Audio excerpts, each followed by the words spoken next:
Not having crews for a second year in a row may put some of those businesses out of business. Vancouver won't be seeing massive cruise ships coming in and out of the terminal down here at Canada Place.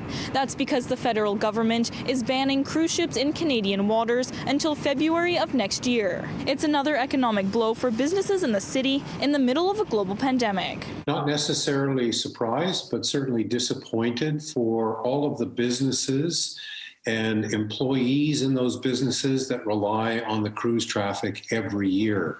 In an effort to limit the spread of COVID-19, the ban on cruise ships carrying more than 100 people will stay in place until February 28, 2022. I don't think anybody anticipated the cancellation right through till next year. There was still some hope about salvaging some of the cruise season toward the latter part of this year. And of course, no cruising means local tourism agencies are losing a big part of business. You're equally humbled whether you're 8 or 80 by Alaska.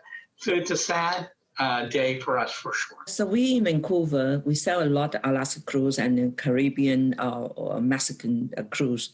That's can count as like half the business. According to the Port of Vancouver, the Vancouver cruise industry is a key contributor to the local economy, stimulating 3.17 million indirect economic activity for each ship that calls at Canada Place, and 2.2 billion of total economic impact. There's a whole tourism ecosystem built around cruise, whether it's people going to attractions or taking further excursions throughout the province. People discover British Columbia often for the first time. The Cruise Lines International Association, Northwest in Canada, is surprised by the length of the extension of the no-sail order and says, "We hope to have an opportunity to revisit this timeline and demonstrate our ability to address COVID-19 in a cruise setting with science-backed measures, as CLIA members are doing in Europe and parts of Asia, where cruising has resumed on a limited basis." Certainly, I think this will be another year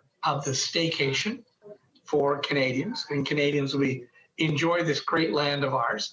And while there's been some domestic travel over the last year, it's not quite enough to keep businesses going. Domestic travel is not enough to sustain the industry. In fact, many sectors rely almost solely on international travelers who spend anywhere from 3 to 5 times more than a domestic visitor. In Vancouver, Miranda Fatur, City News.